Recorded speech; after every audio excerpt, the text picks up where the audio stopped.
Kenapa ya rata-rata umat Islam di Indonesia secara ekonomi kok kayaknya sering ketinggalan? Padahal kita mayoritas. Tapi kalau bicara soal bisnis besar atau kekayaan, seringkali bukan kita juaranya. Ini bukan mau nyalahin siapa-siapa, tapi ayo kita bedah bareng-bareng.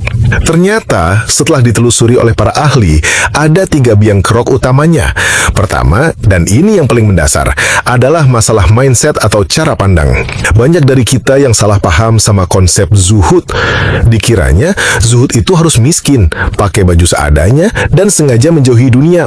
Wah, ini keliru banget. Dunia itu nggak bisa dihindari. Diri kita sendiri ini adalah bagian dari dunia. Zuhud yang benar itu adalah saat dunia ada di tangan kita, tapi nggak sampai masuk ke hati.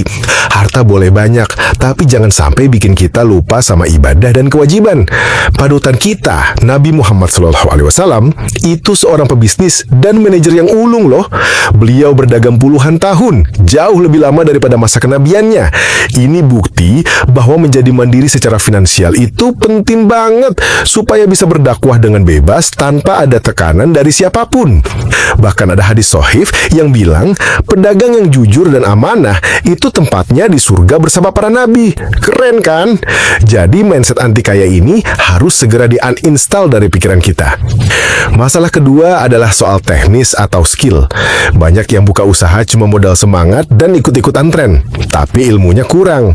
Bisnis itu ada ilmunya, teman-teman. Ada ilmu marketing, ilmu keuangan, cara ngelola karyawan, sampai cara nanyain komplain pelanggan.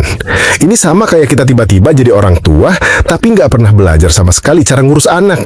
Ya, kemungkinan besar berantakan jadinya.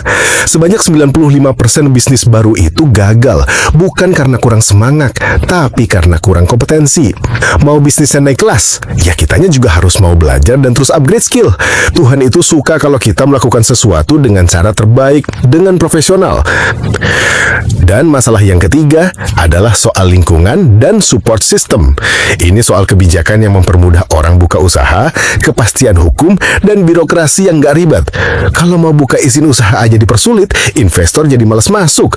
Ini memang bukan sesuatu yang bisa kita ubah sendirian, tapi ini adalah PR besar kita bersama sebagai sebuah bangsa.